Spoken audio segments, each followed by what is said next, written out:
Previously on the all-new adventures of the Doctor Who Book Club podcast. This is where we get to what we're doing next month. Yeah. And I'm very intrigued because I have no idea if we're starting a new Doctor cycle or if we're continuing to engage with the randomizer one more time or what you have in store for us. So. Okay, so I felt that it's about time to have the Doctor heart and centre of the book because it's been a little while since we had the Doctor. So I thought, yeah, let's do that. And let's also go for a Doctor that I haven't picked before, or at least not for a book that we've ended up reading. And let's go as well. In fact, let's not have one Doctor. Let's have two Doctors. Let's do Heart of TARDIS by Dave Stone. Oh, huh. Okay. So this could be a prelude to a cycle so that we could still do a second and fourth. I like that idea because you don't want to pick between the two of them. No. And now our story continues.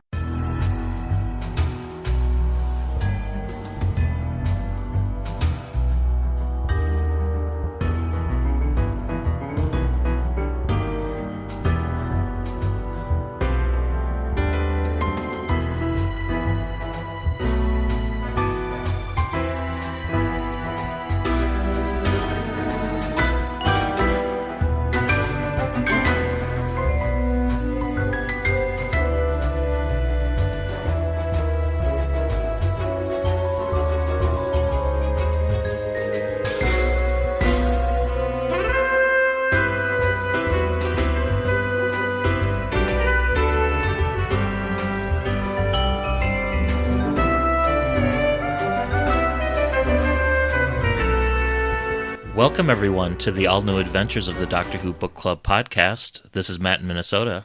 Chris in South London. How's it going, Matt? It's going pretty well. How are you doing, Chris?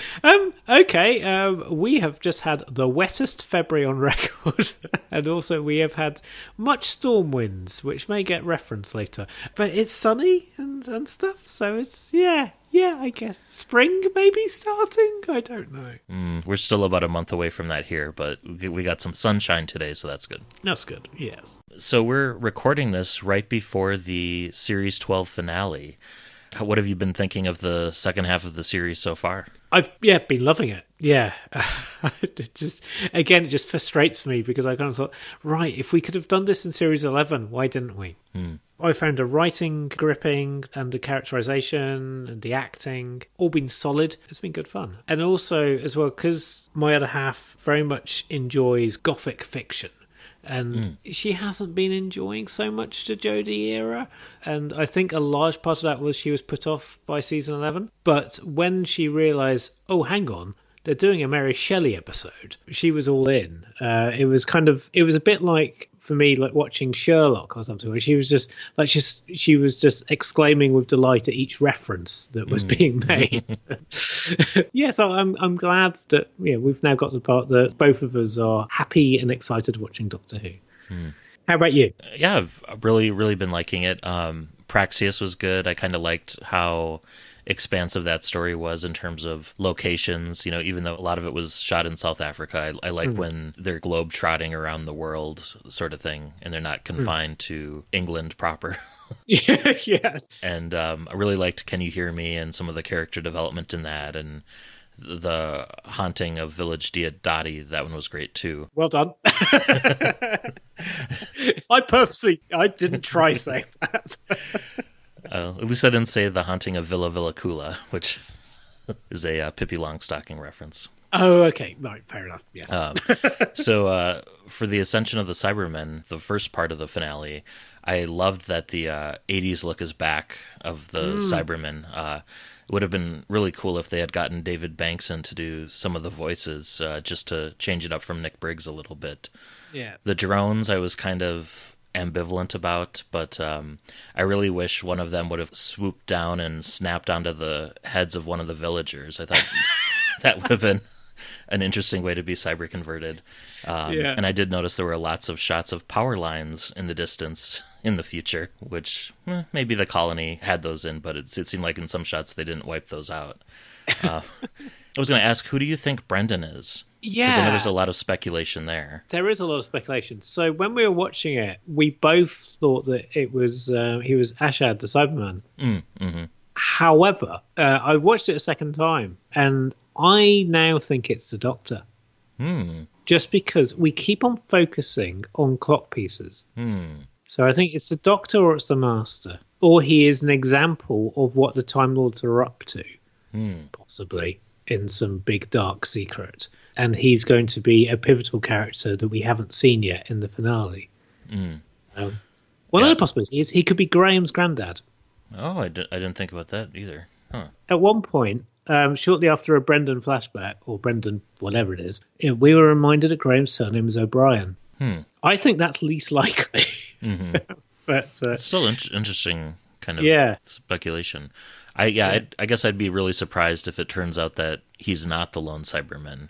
I kind of thought like his immortality is how he was able to ward off cyber conversion, and I think that's like somehow like his immortality and Captain Jack's are connected, either like you said through the Gallifreyan experiments or something.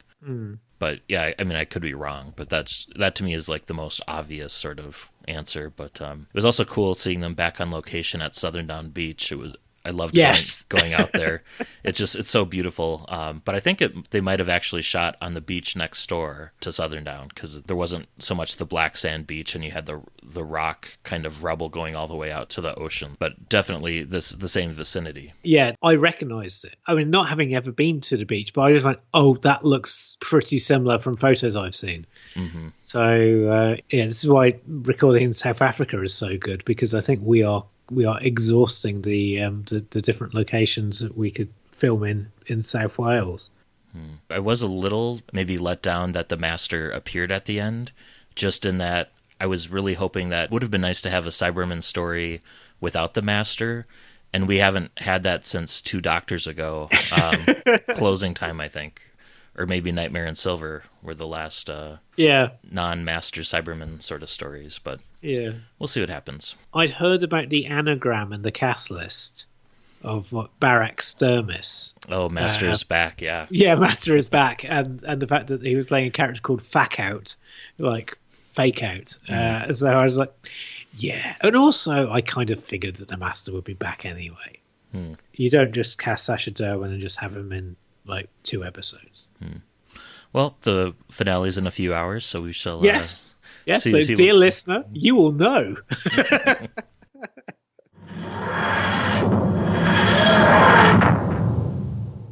So, addendum for our end of season discussion, right? Yes.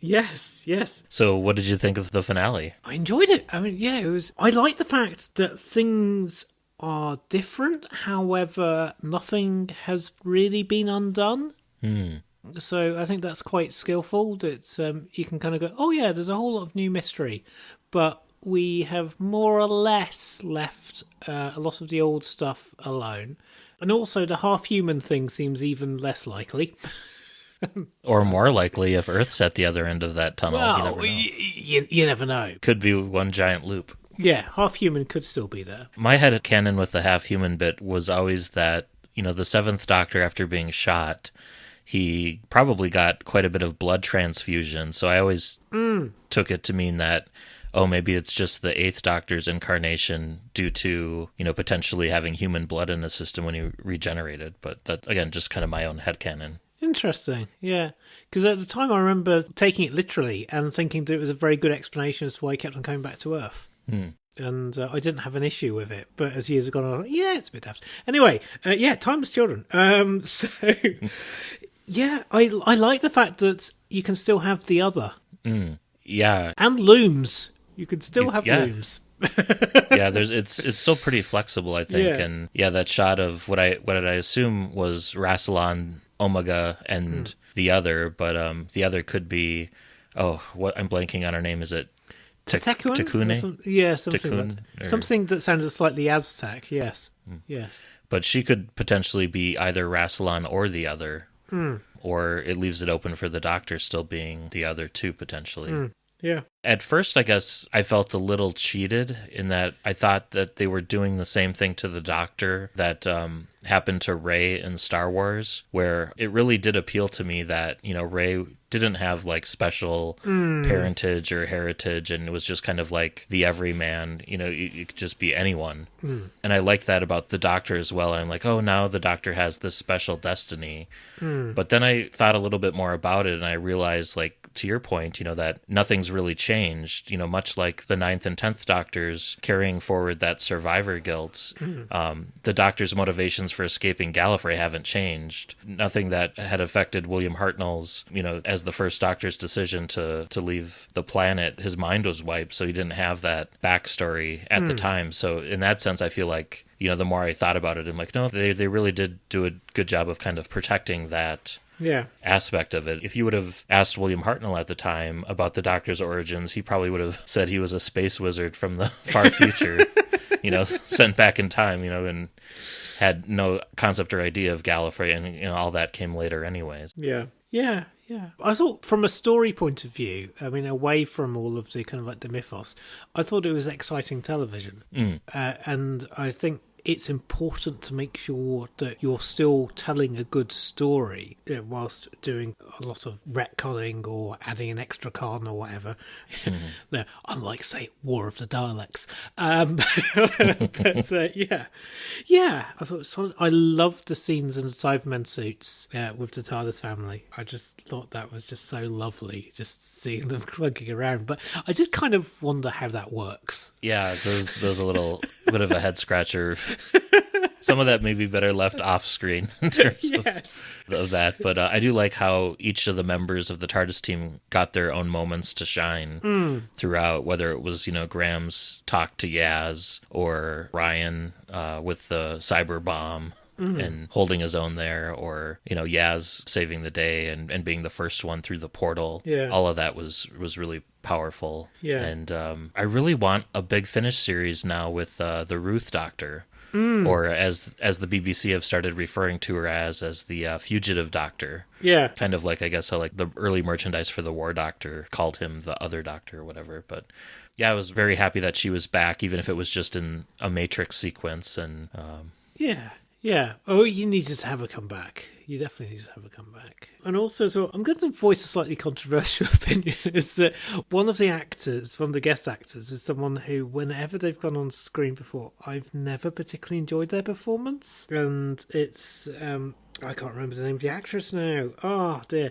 So the lady from the Survivors reboot, who, for some reason, I've just never got on with her performances. And I thought she was good.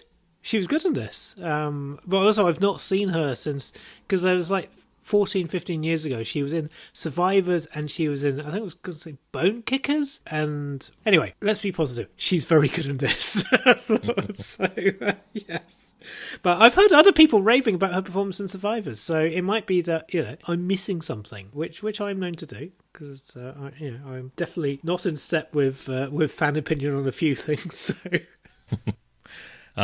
Earlier this week, I went to Doctor Who Tavern, where it was right after the episode was discussed, and there it was about 75% pro, maybe 25% con or hated it. But overall, I think the ratio is pretty good amongst like what I consider like the long term, diehard sort of fans. Yeah. But it's one of those things where like change is constant in the show. So if you don't like this direction, just wait a bit and it'll come back around. And I'm sure Gallifrey will be restored yet again. Yeah. I mean, that was quite like the Cybermen Time Lord costumes. And I liked the idea of having Cybermen that can regenerate. I thought that was quite clever. Do you think the limit's still in play with that? Like, could they only regenerate 12 times if they're based on the bodies of the... Well, wouldn't it also mess the insides? Because it depends how wide they are. Maybe the Cybermen just have to be very flexible. Or their personality, if they're really opposed to conversion and try and fight it. If a human can fight it off, maybe a newly regenerated Time Lord could too. Could be. Well, though they're also supposed to be dead. So... Well, deadish, but maybe there'll be a later Big Finish in which we see a new incarnation of Romana fighting off the Cybermen. Cyber Lords, yeah. Yes.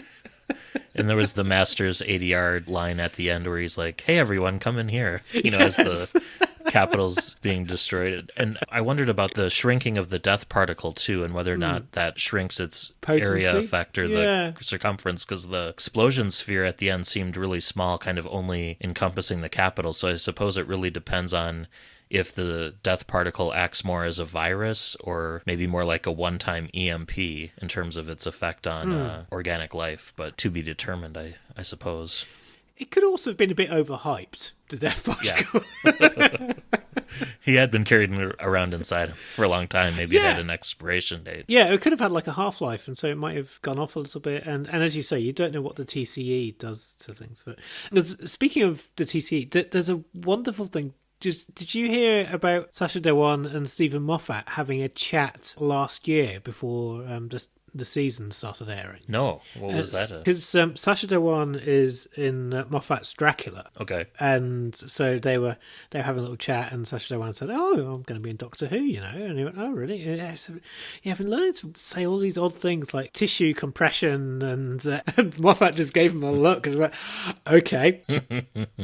So Moffat knew, even if Sacha didn't tell him. Apparently, Moffat makes that very clear, but. However, he accidentally gave enough for Moffat to figure it out. Moffat could suss that out. Yeah. One change from the Moffat era, and I wonder if this was so that they didn't have to pay Neil Gaiman for it, was that it was interesting that the Cyberium was retitled in this, because in Nightmare in Silver, where the Doctor is, Mr. Clever, it's called the Cyberiad. So the Cyberiad becomes the Cyberium. Yeah, I thought I'd also heard it called the Cyberiad as well, but I might be wrong. Yeah, I think in this one it was Cyberium with an M at the end. But it's fairly similar. So, It's referring to the same thing, which was like, well, why don't you just call it the Cyberiad? But also names change over time, so true. Maybe it's been remarketed. Yes. Yeah. It was upgraded. Yes. What do you think about the Division? Do you see them as like the precursor to the CIA? Yes. Or something else, maybe? Or yes, they're the CIA. They have to be. Well, they're the even dodgier version of the CIA. Like the section in Star Trek. Yeah, and DS9. Yeah. I thought they're interesting. I hope that we'll be hearing more from them, again, either in the show or in spin-off media.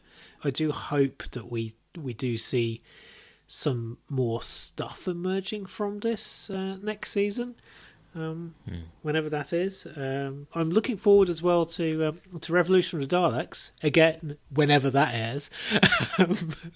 So. And I was wrong about Brendan. He wasn't the last Cyberman. Yeah, and I was kind of right. You were.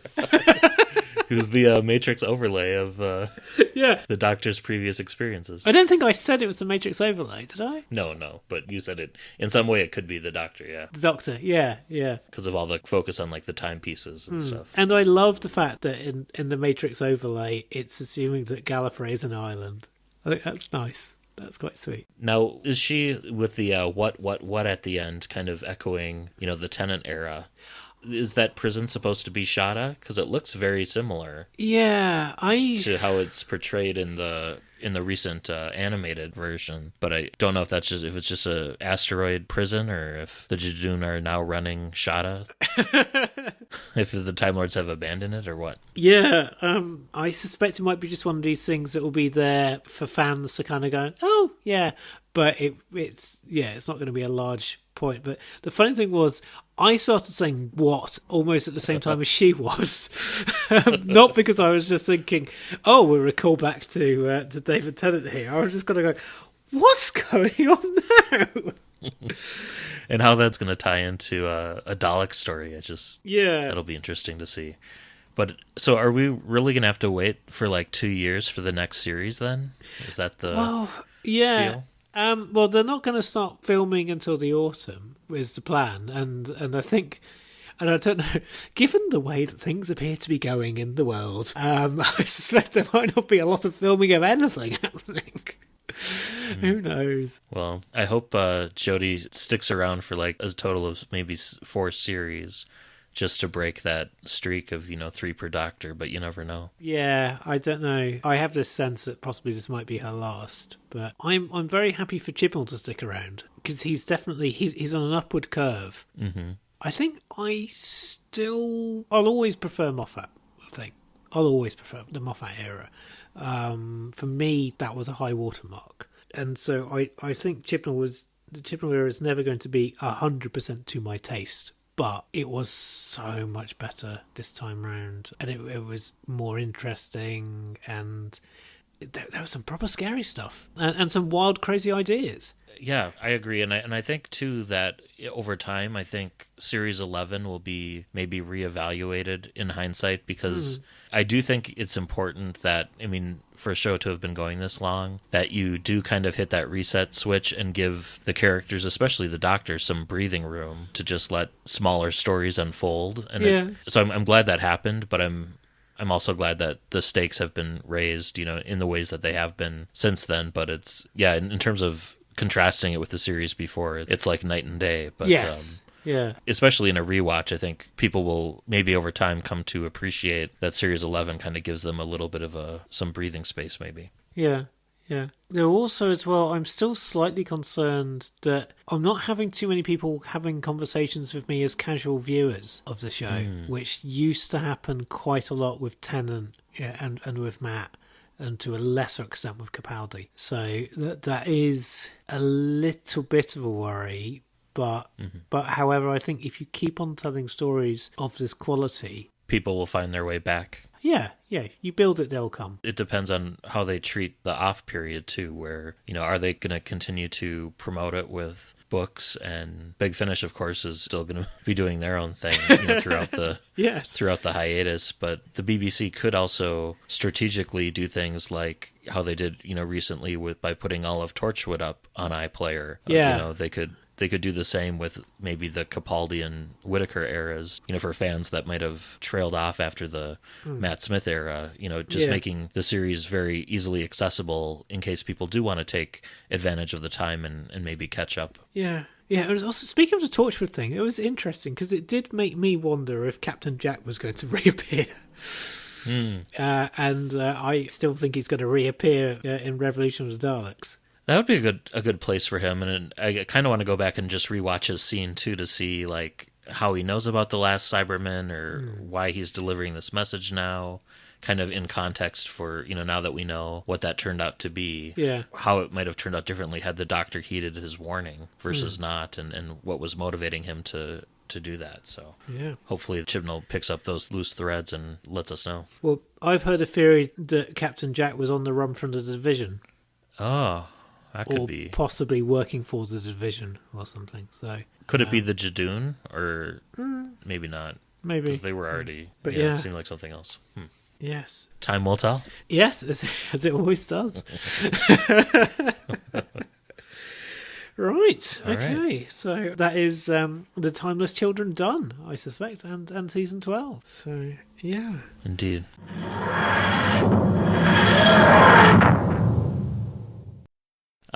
Real quick, just kind of turning our attention to book news. The book news just keeps on coming. So in addition to all of the targets we've talked about previously and the Monster Vault and the Atlas books that we covered last month, 2 more new books have been announced. It looks like there's going to be a new Master anthology coming, an early listing on Amazon UK, and thanks to Harry Likes Suits for bringing this to our attention.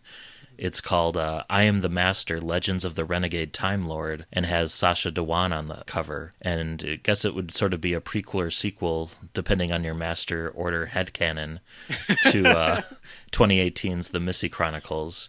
And it consists of 5 short stories and a novella this time, featuring 6 different versions of the Master, including a quest to free alien warlords, a dangerous mission to save a vital ally, I'm assuming that's the Doctor, but who knows, a meeting with Bram Stoker, a shattering of lives on a distant world, a trial of wits to gain untold power, and drop-ins on the Master's incarnation during his 77 years of imprisonment on Earth. So maybe we'll fill in some of those gaps. And the authors announced are Matthew Sweet, Beverly Sanford, Mike Tucker, Mark Wright, and Cavan Scott, and Peter Angelides. And then there's also a new Christmas anthology just revealed on Amazon as well, coming from Dave Rudden, author of 12 Angels Weeping, that'll be due out in October, and it's called Doctor Who The Wintertime Paradox, Festive Stories from the World of Doctor Who. So we have that to look forward to, too. Good. So I think that brings us to Show and Tell. So, Chris, what do you have for us this month? Okay, so for Show and Tell, I stayed at the Torchwood Institute, which is Trowan House in Wales. So not Canary Wharf. Not Canary Wharf, no. The Torchwood Estate, isn't it? Yeah. Which is a delightful kind of 17th century house up in the countryside, and it's incredibly hard to find. And also, it's a kind of like a bring your own towels kind of affair.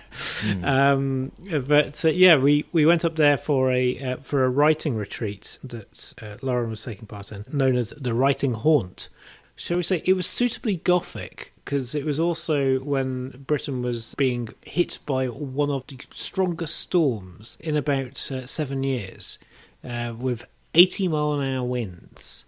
And so for those of you who do metric, I would just say 80 miles an hour is faster than the national speed limit. So pretty fast. We stayed in a room that David Tennant ran past. We stayed just off the stairwell that you see a lot of in that. And also the official guide to the house, because the house is big. It's got maybe 11 different rooms. Says that they lost part of it in the 18th century. I thought, okay, temporarily misplaced, or was there a storm or something? Well, I think you've got a Doctor Who novel right there. You do. It gets more like that as well. There are witch marks that are in the attic, and witch marks are these burnings that were sort of burnt into the beams by a servant that would have been in the attic. Also, as well, someone had made lots of scratchings in the attic wall to kind of keep out the witches. And the person who'd been staying in the attic, when they discovered that, was maybe a bit disconcerted. And also, on the Saturday night, when we had the full strength of the wind, her clothes started moving around. Oh. Yes. The haunting of the Torchwood Estate. Yeah. So, another room was found for her. Bless her. It was great. And also, I was secretly playing a game of Doctor Who author bingo, because whenever for dinner or meal, other meals, people were assembling and were chatting about authors, and one of the guys was a speaker specialising in horror, and he mentioned Mark Morris. I thought, ooh, Doctor Who. Mm-hmm. Shall we say there were several that kind of got mentioned. So people like Jenny Colgan and others who have done a lot of non-Doctor Who things. Yeah, so I was playing Doctor Who bingo all to myself. Were there any monasteries of kung fu monks nearby? No. No, there was a little farmhouse nearby, and on the Saturday morning, the lady who'd been living in the attic opened the front door, suddenly to be confronted by an Irish wolfhound. Oh, that was very location specific, given that it was because we haven't actually said what episode it was that was filmed here, have we? Oh. You and I have implied it. Yeah, so it's Tooth and Claw, which is the one for Queen Victoria, but it was brilliant, and I do kind of think maybe I might sort of see if I could set up some kind of Torchwood convention or something there. But yeah, I suspect it's not a cheap place to rent, and also it is privately owned, so you can't just kind of rock up and have a look around. Yeah, it was a rather wonderful place, but I was glad on the Sunday that we didn't have to go anywhere. That we had all the food we needed.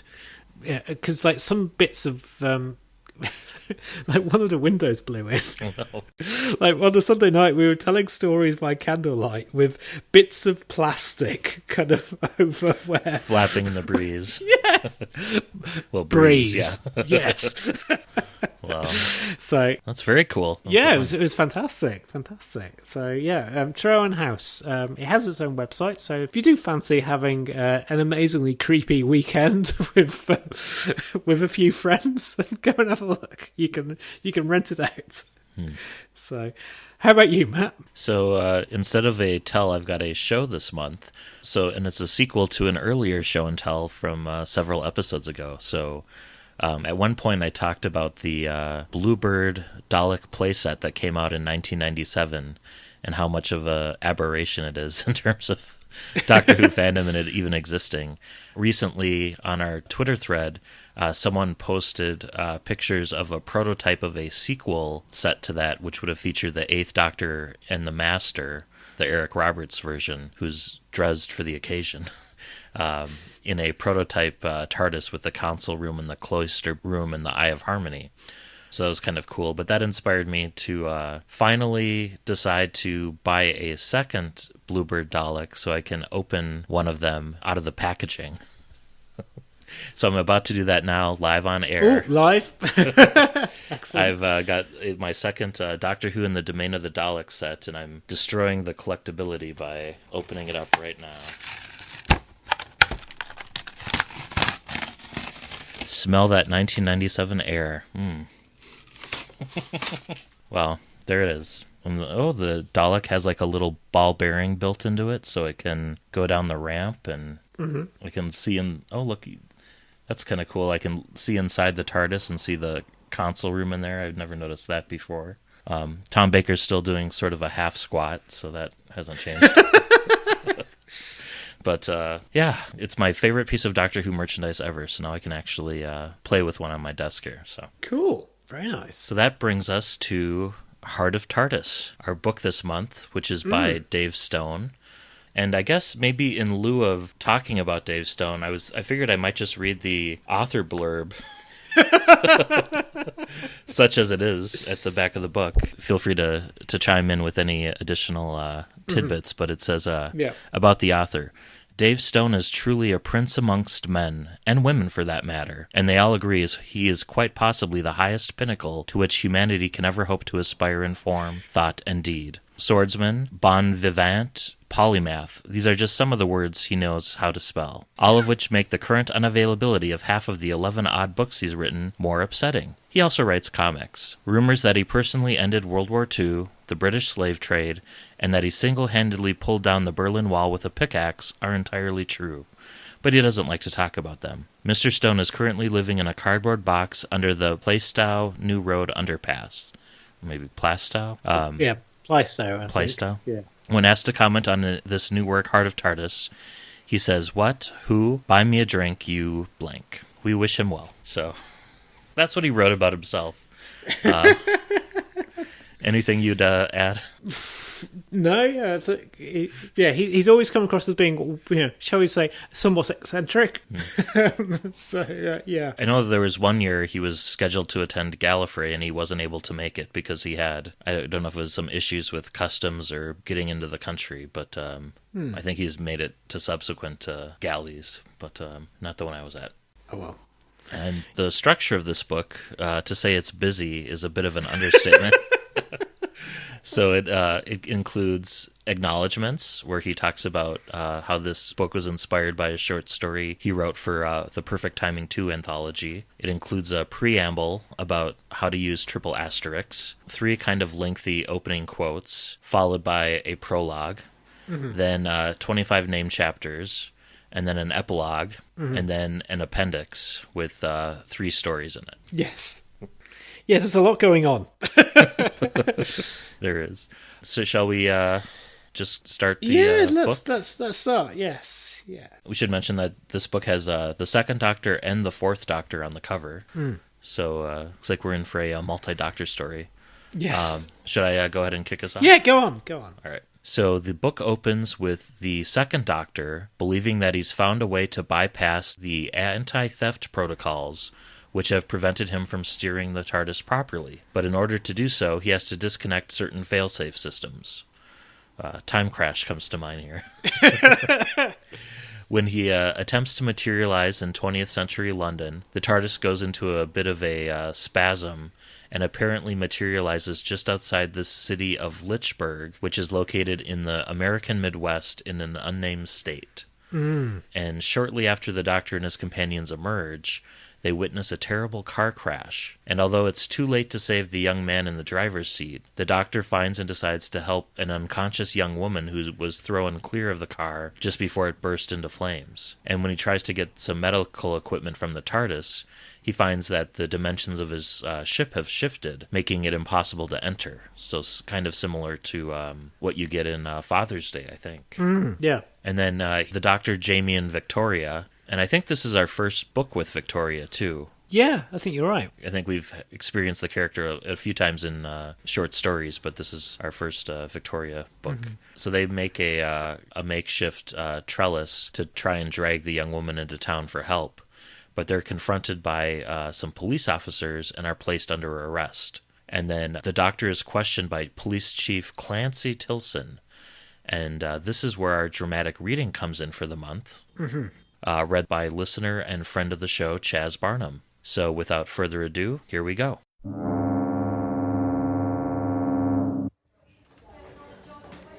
Chief Tilson opened the manila folder before him and extracted a number of items.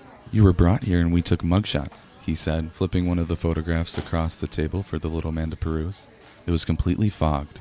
"I think you must have had a faulty batch of film," the man speculated blandly. "I'd send a sharp note to your suppliers if I were you."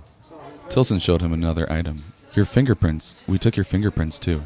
"Ah yes," the little man beamed. "To send to Interpol, no doubt, to check that I'm not some mad international anarchist bomber, wanted for the shocking murder of the Queen and several corgis, or some such." "Interpol, yeah," said Tilson, uncertainly. It was as if the word had been stored in some section of his brain that was missing. He tried and failed to make some kind of mental connection with the word, and then simply forgot about it. "Look at your prints," he said, roughly pulling himself together and sliding the card across the table. The little man peered at the fingerprint smudges impassively, as though he couldn't plainly see that they were simple blobs of ink, with none of the whorls and sutures fingerprints commonly have. "What sort of man has no fingerprints, is what I'm thinking," Tilson said. "The sort of man who takes them off with acid or sandpaper, I'm thinking. The sort of man who has something to hide." "I beg your pardon," said the little man. "I wasn't thinking at the time." "What?" Tilson said, suspiciously. "I mean that I pressed down too hard. Nerves, you know. Do you mind if I borrow this for a moment?"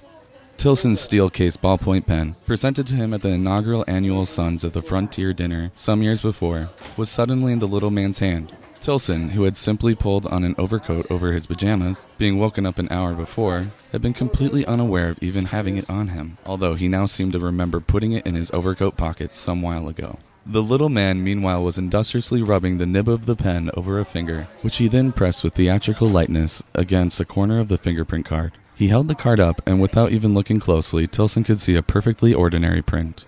"Now I'll be quite happy to supply new ones," said the little man, "and even pose for another photograph, if you can find some film that hasn't been contaminated. But I really think there is no reason whatsoever to keep me or my young friends here a minute longer, other than the fact that we're strangers, and you don't like strangers. Don't you agree, Chief Tilson?" Tilson tried to remember if he had ever, as such, told the little man his name. The crack about strangers also rankled. Whatever else he wasn't some slack-jawed yokel who pulled out a 12-gauge shotgun and blasted off a face he didn't know. But then again, there was a wrongness about the little man in front of him, a sense that he shouldn't be here.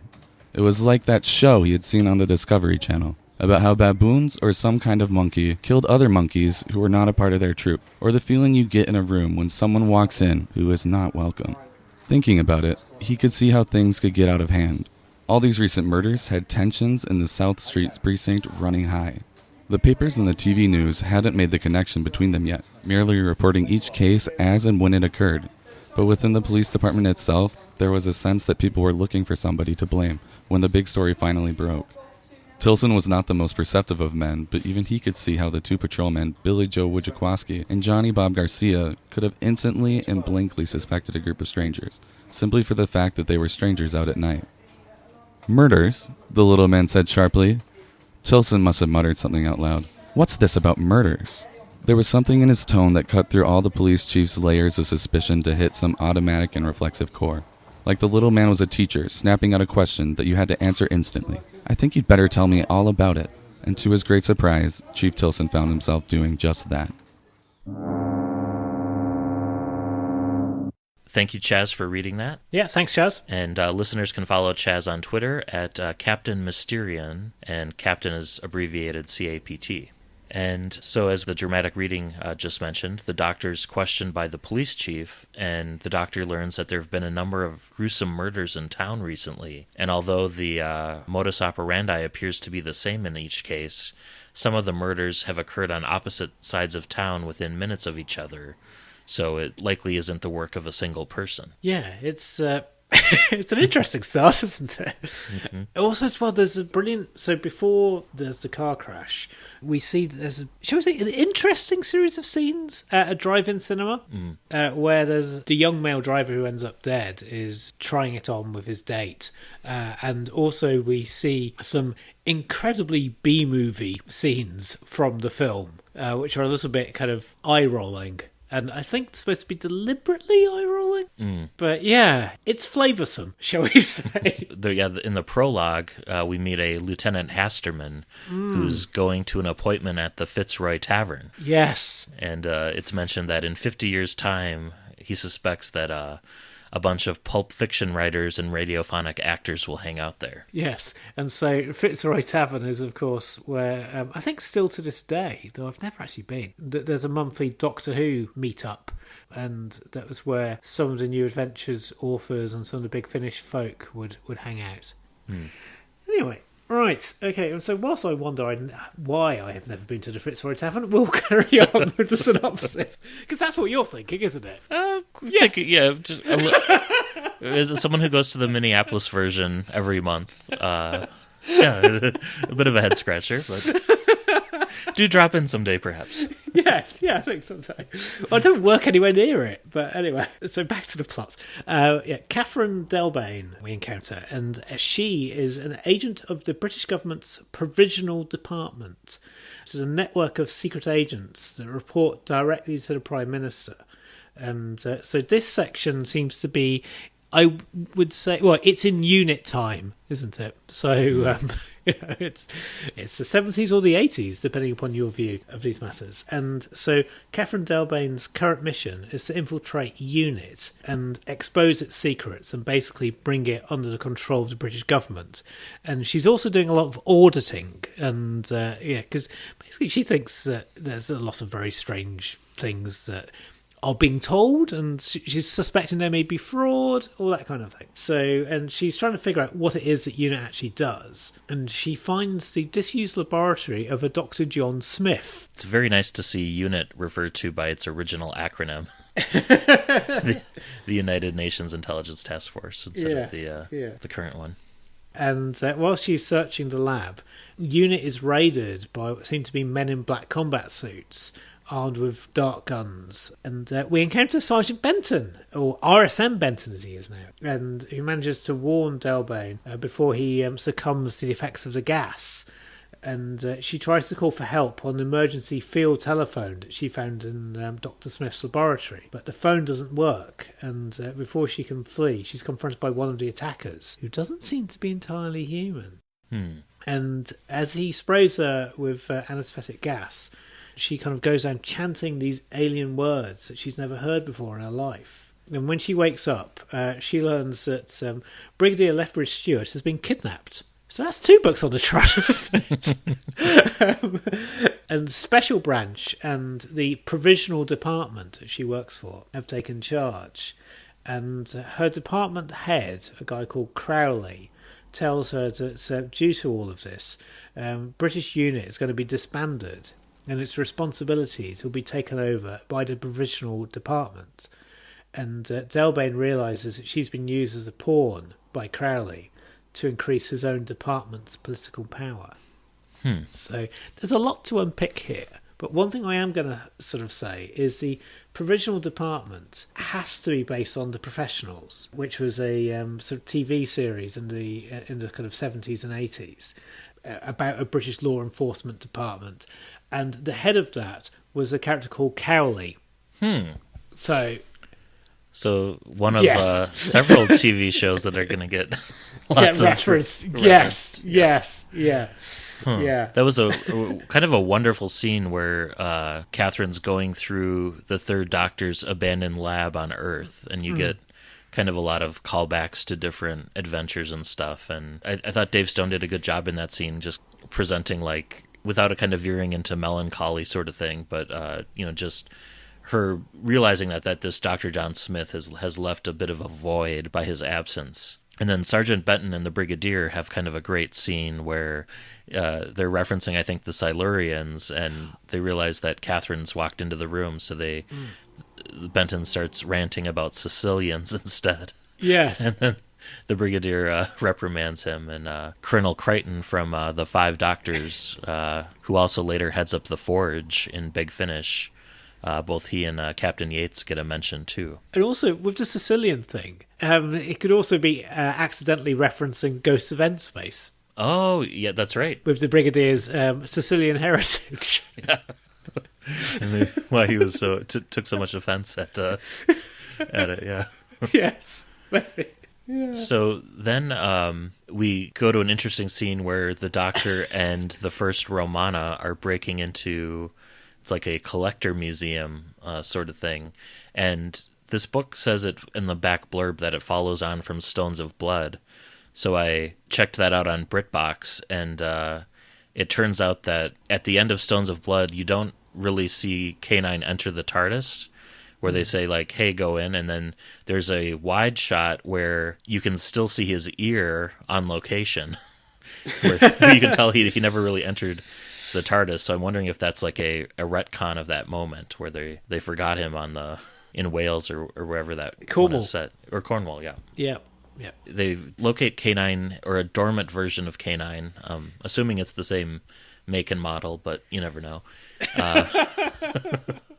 In the Big, Huge, and Educational Collection of Old Galactic Stuff, which is a planetary museum owned by a race of loathsome shapeshifters.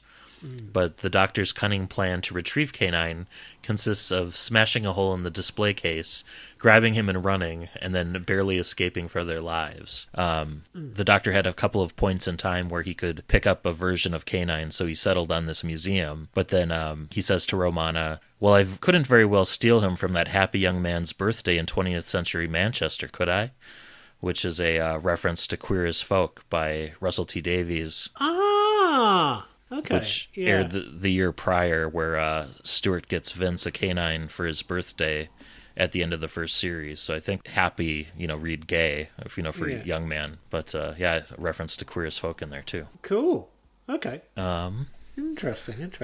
And there's a great little moment where Romana, as she's being chased, she decides that she was as soon as she finds a suitably elegant template, she's going to regenerate herself into a slightly smaller, more compact version. So yeah, he kind of seeds her impetus for regenerating in that chase scene. Yeah, I still find that regeneration sequence kind of disturbing. And also, it doesn't explain why she tries the various different other regeneration at other different forms. Well, that I figure it's, if you're in the first 24 hours of your regeneration cycle, not only can you regrow limbs, but you can also change your appearance. Yeah, or there's something really disturbing that's happening. Yeah. It's just, oh, God. Yeah, or she's just burning through. Yeah. Oh, dearie dear. Anyway, sorry. So, before the Doctor can set about repairing K9, so K9's not really in this story. He's kind of off in the corner of the console room, deactivated. As often happens during the Fourth Doctor's reign. It's true, yeah. So, the TARDIS is contacted by a Time Lord counselor named Wilbick, or Wiblick. Yeah, there are no vowels at all. And Wiblick, who kind of, his head pops up from the council, says that there was a prototype time machine from early Gallifreyan history that has collided with a controlled singularity on a populated planet, creating a dimensional rift which threatens to consume the universe. One guess on which planet that is. Yeah. But before Counselor Wiblick can go into more detail, the Doctor receives a distress call from an old friend and sets off to answer it, telling the furious Wiblick that the universe can look after itself for a change. And then the TARDIS materializes back in the Doctor's old laboratory at UNIT, right before the eyes of the shocked provisional agents Slater and McCrae. So, back in Lynchburg, the second Doctor, knowing that there's something evil lurking in the city, has decided to check himself and his companions into a single room in this hotel that he thinks is going to be a safe thing. It's like it's medieval-themed hotel. And so, yeah, he's wanting somewhere where there's like bars on the doors. And shall we say it's for grown-up pleasure time? Like something you might see in Las Vegas, or Yes, I think possibly. Like, there's an Iron Maiden in the room. Yeah, Victoria quite quickly realises what is supposed to be happening in the hotel. But anyway, oh dear. That scene is it's hilarious, but also you're like, that wouldn't happen in a Doctor Who book these days. So the next morning he rents a car. And how has he acquired the car? Because he's been making some money by selling blood, and because of Time Lord physiology, yeah. He's got lots and lots of blood. I don't know. Do you get money for blood donations in America? Depending on where you go to, Okay. so you can donate for free through the the Red Cross, Yeah. or you can. There are for-profit blood banks where you can sell your blood or platelets. All right, it is a thing. Okay, fair enough. Over here, you just get a biscuit and a pat on the head. Anyway, This is America; they have to capitalize on everything. yes, that's true. Okay, so the Doctor in his rented car takes Jamie and Victoria to the hospital to check on the young woman they rescued from the car crash. Which is like a fantastic 1950s red convertible. Oh yes, it is. It's a gorgeous car. Yeah, and this young woman seems to have suffered some amnesia. But the Doctor's companions note that she and the Doctors are not behaving realistically. It's almost as if they're actors playing parts, but they don't seem to be aware of it. So the Doctor ventures out to the time limits, where he realises that there is a a border to the town. There's only so far they can go, and any journey out of town will take you back in without having changed direction. So it's very Stephen King. Is what I'll say. And in Lynchburg itself, you have icemen on horse-drawn carts delivering their wares to mini-marts that are selling microwave burritos. And you've also got these 50s rockers hanging around on streets whilst people are on their mobile phones. So it's basically as if somebody has just filled this town with loads of random Americana without any thought as to how it all fits in. Whether there's anything that's incongruous. So whatever it is that's doing this is controlling the city's inhabitants like actors in a play, including driving them to murder at whim. And should we say what the town of Lynchburg is based on? Yeah, go on. Because by this point, I figured it out. Yeah. One of the doctors sticking his head in, and all of a sudden they hear everyone in the room say, "Hey, Dr. Rick." Hey, Dr. Nick from The Simpsons. So Yeah.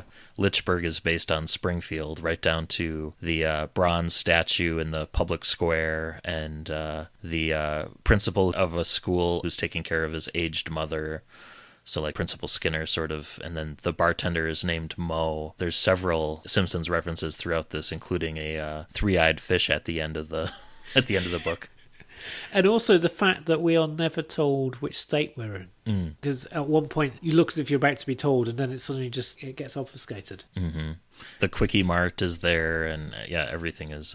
Yes. So back with the Fourth Doctor, the Fourth Doctor's identity is confirmed by Sergeant Benton when he wakes up. And the Doctor returns to his laboratory and whips up kind of a mishmash of different electronic equipment, claiming that it'll give him a holistic overview of London's traffic and enable him to calculate a chaos equation which will locate the kidnapper's most probable escape route. So an early version of Satellite Rewind, sort of. He's building, I guess. Yeah. So Crowley, thinking that the doctor's just talking gibberish, he assigns the two provisional agents, Slater and McCrae, who are kind of this double act where they're somewhat incompetent police officers, to escort Romana to the place where the doctor believes that the brigadier's being held. Yeah. Catherine Delbane, meanwhile, she's come to realize that the happy family atmosphere she's found at UNIT wasn't due to a lack of discipline, but was because the people were fighting for a genuinely good and noble cause, and that by helping Crowley take over UNIT, she's spoiled all of that. So she then takes her frustrations out on the doctor, who realizes from like a chance remark of hers that his equations have been rigged, and some external force is imposing a false pattern on the seemingly random London traffic, meaning that he's sent Romana into a trap. But before he can do anything about it, Crowley drops his facade and pulls a gun on the doctor, and he reveals that this has all been an elaborate trap to lure the doctor to him. And then Catherine Delbane is furious at this, and so she pulls her own sidearm and tries to arrest Crowley. But then his eyes blaze with this glowing light, and then her will to act is overridden by his. So she becomes like this automaton that's following them. And then the doctor has no choice but to allow Crowley and then Catherine, who's now kind of a hostage, into the TARDIS. So, Romana, Slater and McCrae are ambushed by the black-clad semi-human soldiers, and they're taken to Tolsham US Air Force Base, which I've looked. It's not a real thing. So the base is surrounded by protesters carrying these kind of Wiccan symbols of protection, which makes it an ideal location for the mysterious Section 8. And Major Joel Hasterman is here, so he was the guy that was in the prologue, and he's awaiting the arrival of his point man in the UK and keeping in touch with Dr. Son back in America, where the Golgotha project is in the final stages of collapse. This is a disaster that could destroy the entire fabric of reality. And I think that's what the Time Lord that was referring to that popped up earlier, kind of warning them. Wiblick, yes. So Romana is chucked into a cell with the Brigadier, who's delighted when she reveals that the Doctor is nearby. However, before they can compare notes, Romana is taken away to be interrogated by the base's commander, who wants to know what Section 8 is up to in his base. This guy, he is unpleasant, and it's just... And we have these nasty little references as to what he got up to in earlier on in his military... Like in Vietnam, yeah. Yeah. It does make your skin crawl. It wasn't nice spending time with him. And also not details that you'd probably see in a more modern Doctor Who book either. No. So, because I found out recently that we do have a young child who listens to the show regularly. We're not going to go into more details on that, but grim stuff. Anyway, so a very bad man. This commander has never encountered a Time Lady with such strong reflexes and also a chemical resistance to sodium pentafol. So eventually he's just forced to give up, and he throws her back in a cell by herself. That scene was cool because you had Romana pretending to be, under the influence of the drug, and she was kind of pretending to be hypnotized, and that seemed very funny and almost read like a similar scene between Black Widow and Loki from the Avengers, where you realize at the end of the scene that it's actually Romana interrogating him. Yes. So she's able to kind of turn the tables in that way. So that I did appreciate, and it was a good scene for her as a character. Yeah, it did almost make up for some of the nastiness, because it's grim at times. So back in the cell, she's contacted once again by Wiblick, our Time Lord friend, who reveals that the Time Lords have allowed the Doctor to escape because he was going to the right place anyway. Sure they did. Yes. There are a few points where you just go, sure they did with this. There's a lot of interestingly convenient stuff. So then the second Doctor's car runs out of gas because he forgets that he has to, fill it up. And they're very close to the Shady Pines shopping mall. So it's a reference to Back to the Future, I assume? And he decides to explore it, theorizing that the entity in control of Lichburg may have made its home where large numbers of people naturally congregate. It's described as very much like a 1980s sort of mall, which you get a lot of fun little scenes throughout, including one, which is a pastiche of Forbidden Planet, so you get Fractured Planet for the name of a comic store. Yeah. And then the comic book guy from The Simpsons. Including his worst episode ever sort of line gets mentioned. Yeah, and you have Victoria being confused by escalators. And so the three of them are soon split up by the random motions of crowds in the large mall, and the entity that's controlling the strings in this town has been trying and failing to infiltrate their minds. They're protected somehow, and he doesn't know how. So there's the opportunity to send the townsfolk after them, so you get kind of a almost a scene like out of Night of the Living Dead. Yes. Is it Night of the Living Dead that's set in the shopping mall? Or is it... Or is it Day of the Dead? Day of the Dead, yeah. Yeah, possibly. One of those zombies. Yeah. I've never seen, and I can't imagine, if I haven't seen it, I suspect you haven't. Yeah. Yeah. I have seen Chopping Mall, Right. which is a horror story that involves Dalek-like security robots. So that's Okay. it's a fun one. Interesting. Yeah. Very cheesy. But so Victoria is trying to buy new clothes at the Gap after opening a new credit card with them. And Jamie's captured by bar patrons who suddenly start discussing in the bar how annoying it is that they've had to murder all of their friends and loved ones recently. And then, of course, the doctor's in Fractured Planet browsing the comic books, and he finds a 50s pulp sci-fi periodical in which the words of the stories are kind of changing as he watches. And he realizes that the entire mini-universe is on the point of catastrophic collapse. And that's the magazine he's reading. Those are the 3 articles in the appendix that you can later go and read if you are so inclined. And then he realizes this reality is collapsing, and he tries to reach out telepathically to the entity who's been trying to get into his mind all this time. And he tries to warn it of the danger, but the entity uses that as an opportunity to pinpoint the doctor's location, and the doctor gets captured as well. Yeah. So several chapters in, and the 4th and 2nd doctors have not met yet. Yes. So the 4th Doctor pilots Crowley and the dazed Delbane, who's starting to feel as though somebody else is watching events unfold through her eyes. And they arrive at Torsion Base in the TARDIS.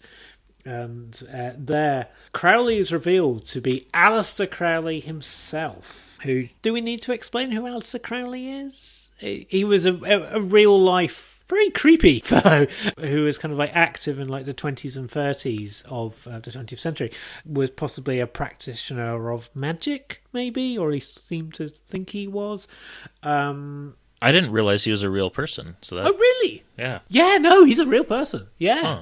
He gets mentioned every now and again in a few Doctor Who books. Yeah. I was mixing him up with Colonel Crichton mentioned earlier. So for most of the story, I was thinking, oh, they brought back the guy from the 5 Doctors as the baddie, but they didn't. No. Yeah, go and have a Google, and then you'll be surprised. His Wikipedia entry is eyebrow raising.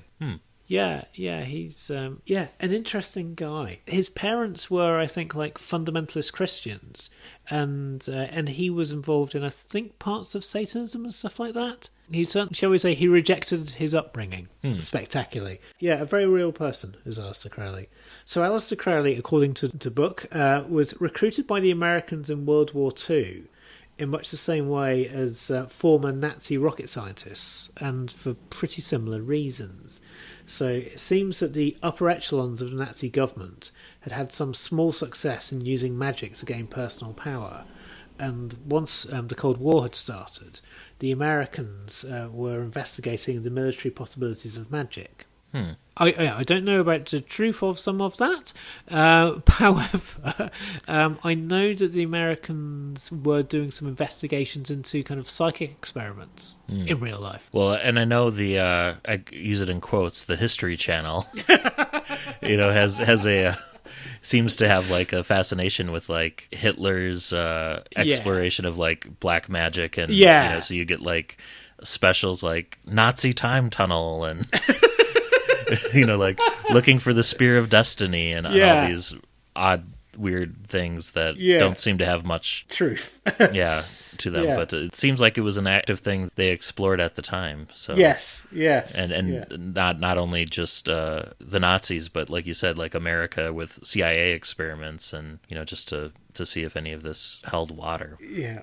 So it's revealed that the population of a small Midwestern town, God, guess which one? That's right, Lynchburg, has been brainwashed to believe anything that they were told instantly and without question. Maybe has this experiment gone American-wide? Do you think? It's an ongoing one, and there's troll farms helping it out, I think. Yeah. So, sorry, that was a bit cheeky. But anyway. So after faking his own death, Crowley is supposed to have supplied the Golgotha Project with a magical artifact capable of transforming belief into reality. And to test the military applications of the project, the army have convinced the population of Lynchburg that the gates of hell were opening, and thus created a dimensional rift, which was then destabilised when something collided with it, causing it to expand. So, I've not spent a lot of time in the Midwest, but I have spent a bit of time in small towns in the deep South. I'm like, yeah, yeah, speaks true. Yeah, not too far from. So to prevent the rift from consuming the world, the Americans launched a nuclear strike, which knocked out of dimensional alignment, transforming it into a stable singularity. But now, decades later, something has destabilised it again, and they desperately need the Doctor's help to contain it before it destroys the world. Da, da, da. And where did they keep this singularity, or this like vortex or black hole, for all this time? Because it's presumably pretty large. So yes, yeah. So now the second Doctor, Jamie, and Victoria are taken to the Litchburg Drive-In, where the entire population of the city is gathered, kind of drawn there without understanding why. And then they form this amalgamation, or this giant gestalt made up of this, it seems like a giant humanoid figure. Yes. Created out of all these people and parts. And the Doctor noted that like they're really jammed together, where like they would be killed, or like the individuals would be killed, but there's some sort of force field protecting the individual people that are brought together into this weird kind of like gestalt entity. So roundabout here, I think that listener Shaggy may be kind of going, oh, this reminds me of something, because it reminds me of one of the Justice League International storylines From the Keith Giffen era? Yeah, where they encounter an entity very much like that. Huh. I want to say it's the Grey Man. Certainly it's very early on in. And I don't know whether Dave Stone is referencing this, or whether he's referencing whatever it was that the Justice League authors were referencing. But it's certainly, like, oh, that's familiar. Carry on. So one of the doctors, not one of the Time Lord doctors, one of the town doctors tries to approach the Doctor to implant like a transceiver into the Doctor's neck, which will help bring him under the entity's control. Oh, hang on. It's Dr. Dibley, isn't it? Mm-hmm. And Ralph Dibley is one of the Justice League International heroes, the elongated man. And he's a doctor in that, yeah. I think so, yeah. Yes. Yeah. Sorry. Another reference. There's so many, we're discovering them as we go. Yes.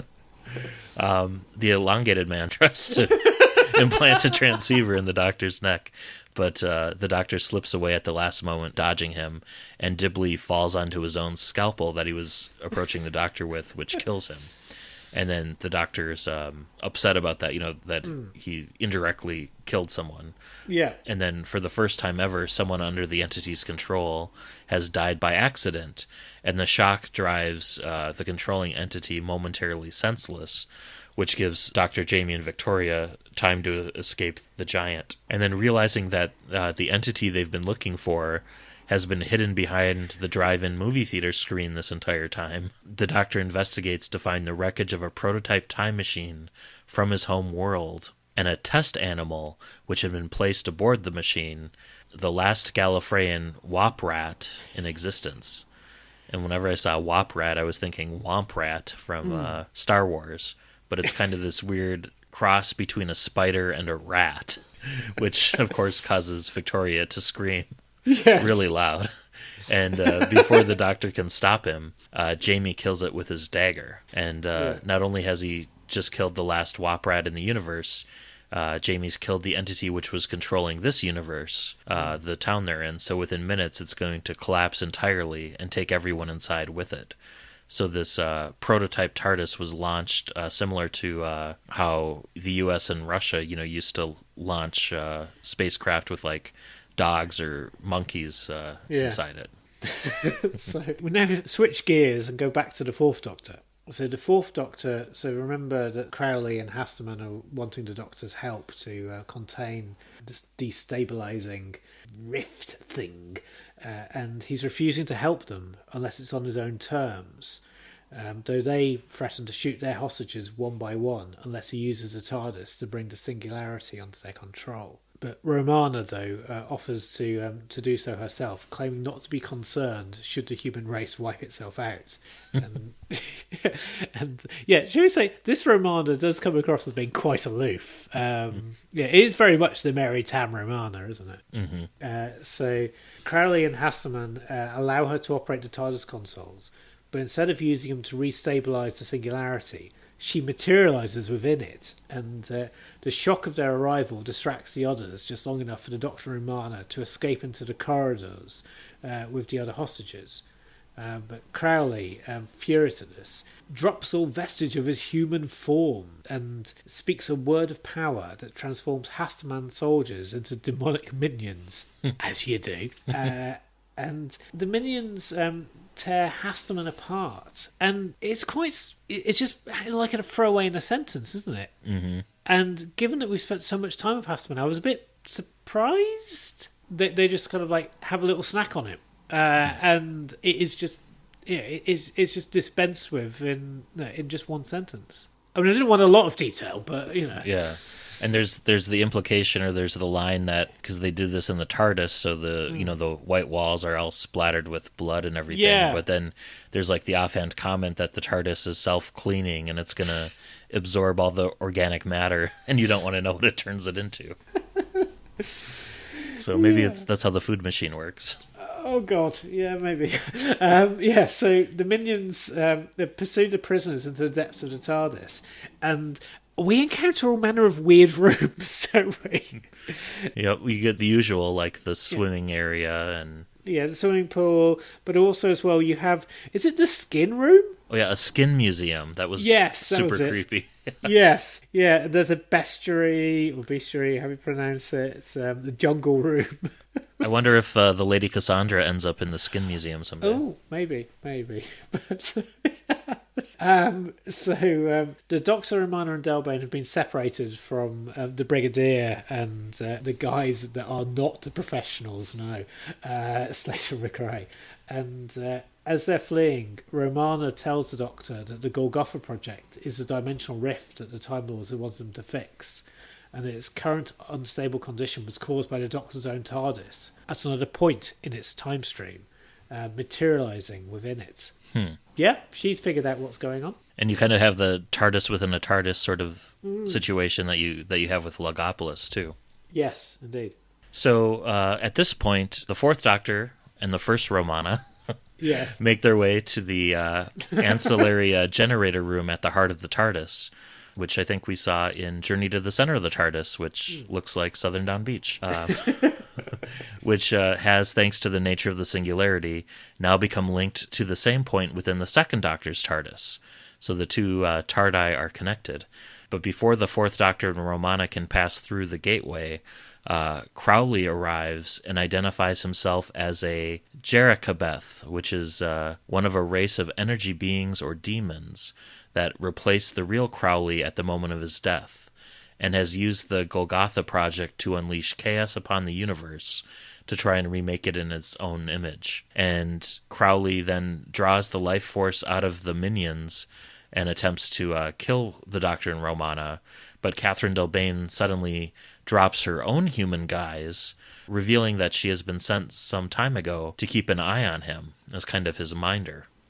While she holds Crowley off, the Doctor and Romana enter the Nexus Point, and after a 15-year journey through different dimensions, and they have a number of extraordinary but irrelevant adventures. Including where they're dealing with a whole host of sleep monsters in a line that makes me wonder whether that inspires Sleep No More. Well, maybe that's, in a weird way, this is the sequel that the story never got. Yeah, maybe. And also just some Sontarans that get name dropped as well. And I wondered if those weren't like a reference to the Sontarans, that the Sontaran that was left wandering around the TARDIS after the invasion of time. Yeah, maybe. So once they go through that 15-year journey, they appear in the second Doctor's control room, and Romana has some choice comments to make about the desktop theme. Then the fourth Doctor puts the interior of the TARDIS back in phase with the outside, so that the second Doctor's able to access his ship again, and then he and Romana hide. Of course, there's nowhere really to hide, so they're crouched underneath the console as the second Doctor and Jamie and Victoria enter, and they're sort of like shifting around the back of the console as the second Doctor is working the console and taking a few readings and then rushing back out to deal with the collapsing universe. This reminds me of Trials and Tribulations, a Deep Space Nine episode, because that has a few bits like that, doesn't it? Where, yeah. They're kind of hiding right around the corner, sort of. Yeah. For sure, yeah. And then the fourth Doctor, finally understanding how he was able to get back into his own TARDIS, during his second incarnation as part of that adventure, smacks himself for fiddling around with his own TARDIS without permission. So he punches himself a delayed punch from the second Doctor. And then he returns back to the Nexus Point with Romana, who's rather disgruntled to realize that they've gone through this 15-year journey simply to open a door for his previous self. Yeah. So the Brigadier, Slater and McRae finally reach the ancillary generator room, where they see Crowley and Delbane floating in mid-air as the entities within them do battle on levels that humans cannot perceive. And unfortunately for Crowley, he's forgotten about the most basic level of all, and is thus utterly unprepared when the Brigadier kind of grabs him and tries to drag him out of the air. And this momentary distraction enables Delbane to get past Crowley's defences and destroy him utterly. When the Doctor and Romana return, the creature inside Delbane apologises for the criminal Crowley's behaviour and informs them that it will now retreat back to the depths of Delbane's mind, allowing her to live out the rest of her human life in peace without realising her true nature. Which is nice. Yeah. So that was a kind of a nice, because she mentioned she's an immortal, so, Catherine Delbane living out the rest of her existence, she's fine with just sleeping inside her mind for, the next 40 or 50 years or however long that is. But that I thought was kind of a nice scene, kind of in contrast to some of the earlier violence that was occurring. Yeah. Then, to wrap up the book, yes, the second Doctor does something terribly clever, which isn't explained. No, not at all. Saving the lives of everybody in Lichburg. So somehow he was managed to transport all 250,000 residents of the town, or however many there were, by using the TARDIS back into the real universe when the singularity collapses. Yeah. So we don't get that moment at all. No, it's entirely off page.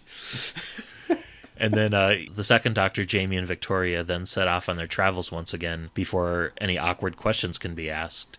But the Doctor's still upset with Jamie for killing the last Gallifreyan Waprat in existence, and also with himself for accidentally causing Dibley's death. So back in England, the recovering Catherine Delbane decides to join UNIT, while the fourth Doctor and Romana set off to resume their quest for the key to time. And that's where the book ends. But then the book goes off into its weird series of like short story things from Lynchburg of B-movie fiction. Mm-hmm. It's a way to end it, isn't it? It almost feels like with that ending as if he was running short of the word count. And I thought, if that's true, then why not actually show what the second Doctor does to resolve it, the story? Mm-hmm. But yeah. But anyways. My overall impression of this book was just, it felt very self-indulgent.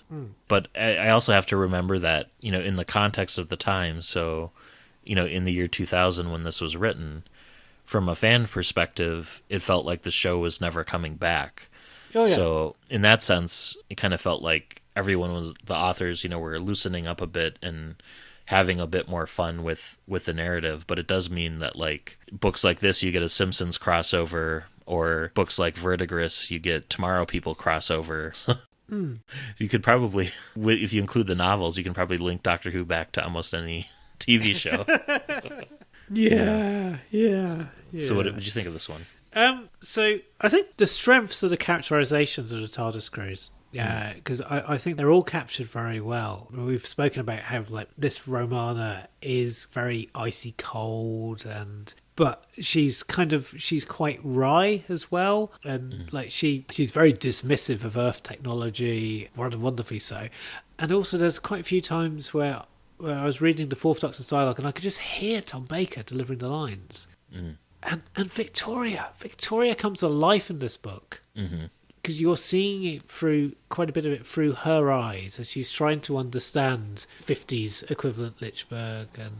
And Jamie might be the quieter presence of the five regulars, but you still see it's still recognisably him. And there's that wonderful, shall we say, Dirk joke. Oh, where Jamie's in jail and Victoria makes the size of his his Dirk, yeah. Yes, yeah, brilliant. That was good. And also, I was flicking through the book today, and I was just reminded by how much I enjoyed the start of it. And I do think it does fall apart. And certainly towards the end, I mean, I won't say it was a slog, but I was just going, what? Really? Okay. Yeah. Yeah, I felt the same way. It started off really strong, and then once I realized that Lichberg was Springfield, it just kind of went steadily downhill from there. But there were still some great I loved the scene of just like the Second Doctor, Jamie, and Victoria exploring like a 1980s style shopping mall. Yeah, that was fun. It was hilarious. Yeah, the Romana interrogation scene was a lot of fun to see her get that comeuppance and stuff. And some of the scenes with Unit at the beginning with the Doctor's laboratory, those were great too, and had a lot of nostalgia. But it felt like those were little high points sprinkled throughout, and then the rest of it was just kind of hard to get through. Yeah, there were some great set pieces, but I think it's emblematic of the fact that we don't get a hint as to how the Second Doctor resolves the situation. And it's also not particularly like timey-wimey in its approach either. There isn't, because you think that with a multi-Doctor story that there'd be some sort of clever dovetailing or cause and effect of the plots where things happening in one storyline are affecting the other. But it's really just that one scene of the Doctor restabilizing the interior and exterior dimensions, essentially opening the door for his younger self, that's really the only linkage. So in that sense, I was let down a little bit because I was really hoping for at least one scene where, the Fourth Doctor and Second Doctor, have a conversation, but it's only the Fourth Doctor that's ever aware of his presence in the story. Yeah, whereas I knew that they weren't going to meet. So then I was kind of like, oh, okay, we do actually get them in the same physical space, even if they don't actually have an encounter. So, yeah. Speaking a little bit about the prose, that was, I think, a bit challenging too, in that it's a bit more dense or chewy than some of our other books. Not quite Lawrence Miles level dense, but I found myself having to reread almost every other sentence just kind of to parse out what Dave Stone was saying, because it doesn't come across as particularly like a breezy read, so to speak. Yeah. I guess he's not the most economical of authors when it comes to prose in that respect. No. And if you can throw a complicated word that will mean you'll need to look in the dictionary, he'll put it in. Mm-hmm. Though it's not as bad as Burning Heart. His book Burning Heart basically has evidence that he's swallowed a thesaurus. Oh, dearie dear. Yeah, so what rating are you going to give it? I guess maybe a 5 out of 10, I would say. Yeah. And that might be a little high even. Yeah. But it kind of lacked that underlying central theme or point of view. I wasn't really sure what the novel was trying to say. Parts of the novel, I guess, felt very dreamlike. and similar in tone to, like I mentioned earlier, Verdigris by Paul Mars. But, that novel had something to say about memory and nostalgia, but those themes, or any themes really, I didn't pick up on here. Yeah. This almost feels more like a pastiche of The Simpsons as much of anything else. Right down to Jamie and the Doctor writing sentences on a blackboard at the end of the book. Yeah. What would you give it? I think I'll give it a 6. Okay. Because I largely due to the strength of characterization. But the frustrating thing was, early on, I thought I was going to give the book an 8. And it did keep on shedding points. I wrote the exact same thing down. That's really funny. I originally, like halfway through, or not even, maybe a third of the way through, I'm like, it feels like an 8 right about now. Let's see where it goes from here. That's funny. Yeah. Wow. Oh, dear. But, I mean, it's a fun read. I mean, I think, hopefully we've conveyed, there's something entertainment to be had. And there's a lot of good jokes that we haven't gone into details about. So, yeah, there is fun, but you just need to kind of like forget about the plot, because the book kind of does. Oh, well. For me, I guess I wish it could have been so much more. Like, this could have, like, the setup for this is interesting and intriguing. I just wish there would have been more attention paid to the plot, including the actual resolution of the book. Yeah. And, it didn't quite come together for me in the way I was hoping, I guess. Yeah. And also, he cops out, I guess, of showing a proper American town by it being entirely made up. So, yeah. Oh, dear. Okay. Shall we do listener feedbacky stuff? Let's do it.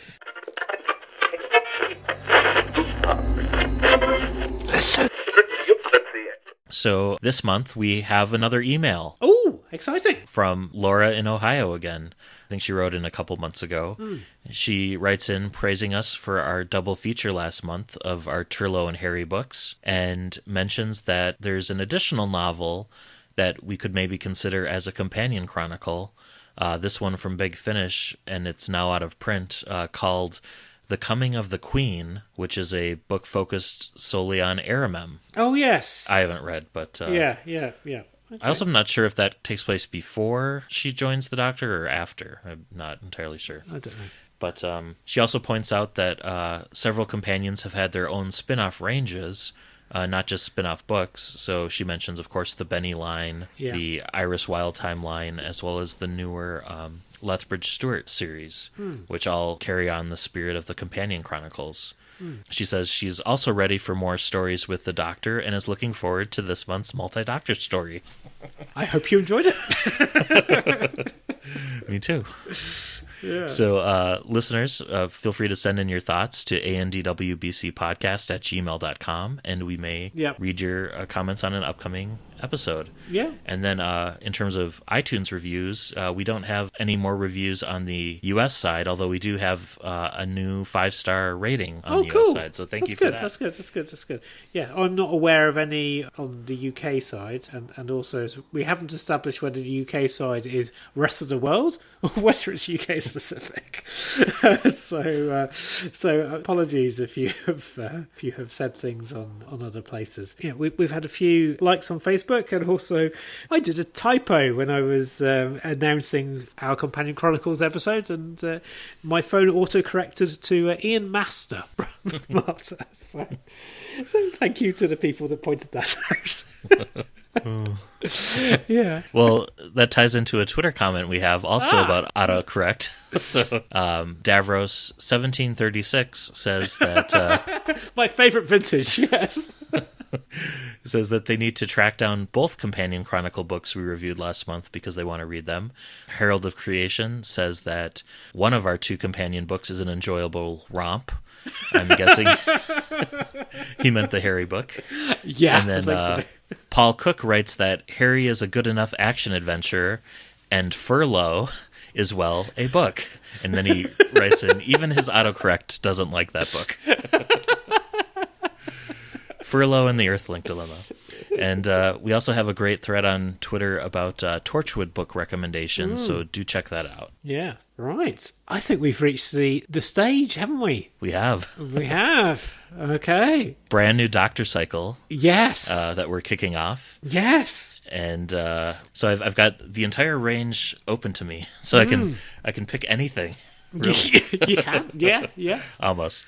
Though not books that the previous show have done, as we try to avoid those. But yes. Correct. And we try to go for officially put out books too. Yes. Yes. Well, we can. So I've decided to pick a book featuring an enemy that we haven't really encountered outside of the occasional short story since our very first novel. Ooh. That's right, the Daleks. Yes. And a new author that we haven't reviewed yet either. Okay. So I'm going with a 10th Doctor book. Uh-huh. We're going to be reading Prisoner of the Daleks Aha. by Trevor Baxendale. Interesting.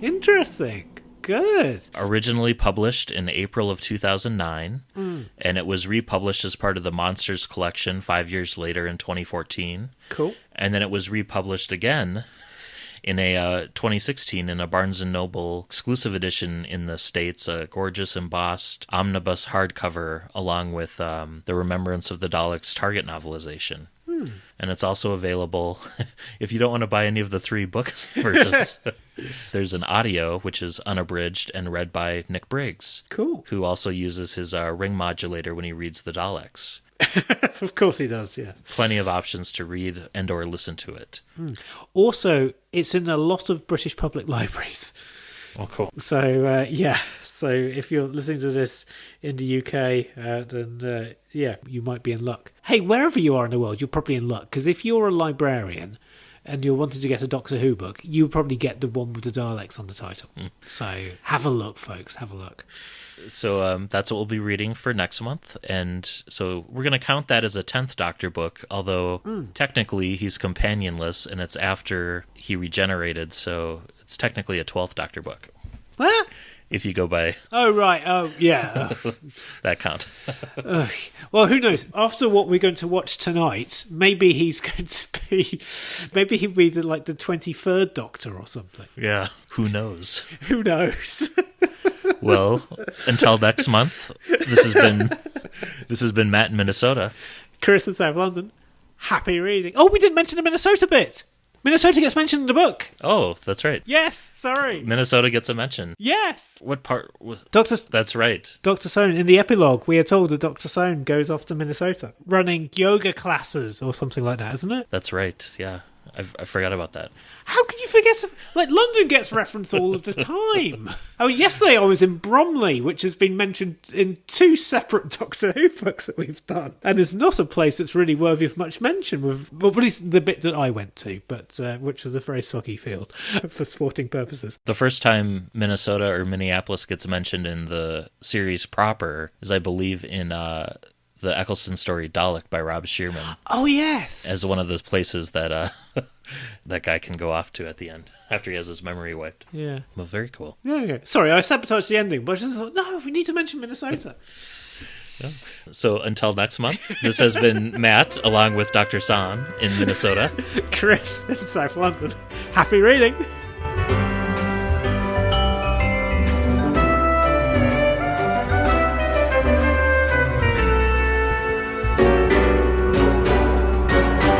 Thank you for listening to the all-new adventures of the Doctor Who Book Club podcast. Special thanks to George C. Music for use of their song, Doctor Who Theme, Swing Jazz Version.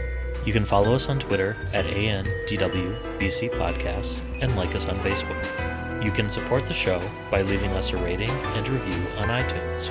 You can contact the show by emailing your thoughts to andwbcpodcast@gmail.com. And until next month, happy reading.